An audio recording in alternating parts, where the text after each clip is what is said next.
Bonjour, bienvenue sur MEDEF TV. Je reçois maintenant Gérard Noël, vice-président, directeur général de l'UDA. Vous êtes aussi le président du groupe de projet communication responsable du MEDEF et vous allez tout de suite commencer par nous expliquer ce qu'est la communication responsable. Alors la communication responsable est une communication qui, d'une part, dans les moyens qu'il utilise, respecte un certain nombre d'éléments comme notamment l'environnement, et d'autre part qui dans son contenu respecte l'ensemble des récepteurs du message, que ce soit la société, que ce soit le consommateur, le citoyen.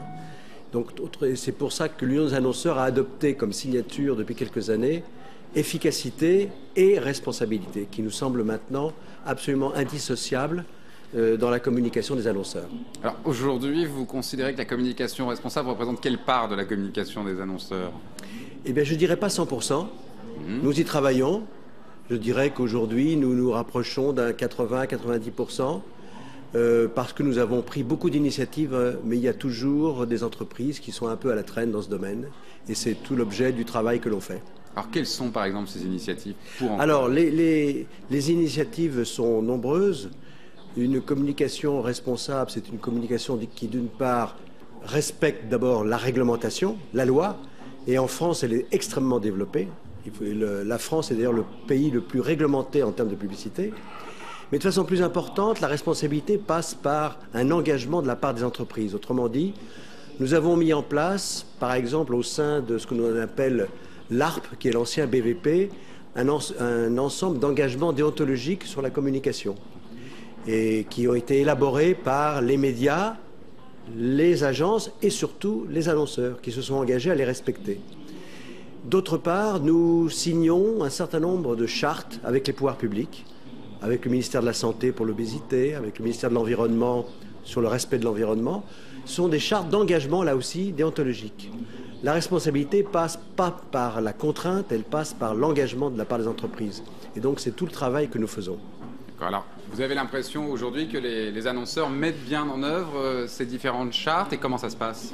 Non, les annonceurs sont devenus extrêmement responsables. Ils le sont devenus d'abord parce qu'ils sont conscients que c'est leur responsabilité sociale et qui se rattache d'ailleurs à la responsabilité sociale d'entreprise, la communication étant un volet important parce qu'il est visible, et puis aussi parce que, soyons très francs, parce que l'efficacité de leur communication passe maintenant par la responsabilité. Je veux dire par là, une communication qui est mal reçue par le consommateur parce qu'elle le choque ou parce qu'elle ne respecte pas ses valeurs, sera probablement pas efficace. Elle sera au pire rejetée, peut-être moins grave, acceptée, mais acceptée du bout des lèvres. Autrement dit, efficacité et responsabilité, comme je le disais tout à l'heure. Effectivement. Alors, on va revenir sur les initiatives spécifiques que vous avez prises au sein de l'UDA. Il y en a d'autres en développement? Alors, l'Union des annonceurs, effectivement, nous avons d'abord participé, et de façon très moteur, à la réforme de notre instance de régulation professionnelle, le fameux ARP, et notamment nous avons mis en place une instance d'un jury qui juge sur plainte n'importe quelle communication. N'importe quel citoyen peut maintenant se plaindre d'une communication dont il estime qu'elle n'a pas été responsable. Alors de quelle manière on peut se plaindre?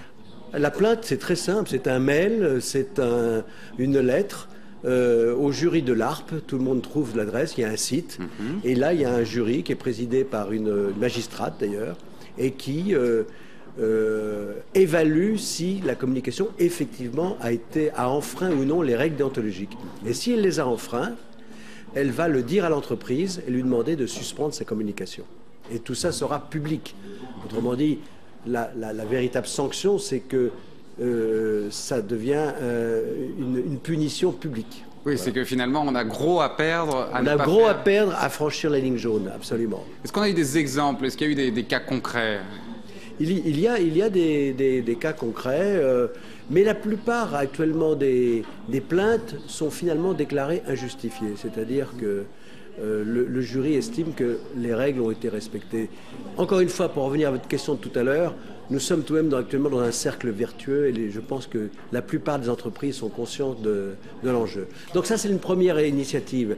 La deuxième initiative, c'est que je l'ai mentionné tout à l'heure, ce sont des signatures de chartes auprès d'un certain nombre de ministères qui nous demandent de faire un bilan annuel. Nous allons voir les ministres une fois par an et nous faisons le bilan de toutes les publicités sur le thème qui les intéresse, l'environnement, l'obésité, le respect de la personne humaine, et sur la base d'une évaluation, enfin d'un inventaire qui a été fait par un organisme extérieur, nous montrons ici il y a eu 1%, 0,5% d'infraction.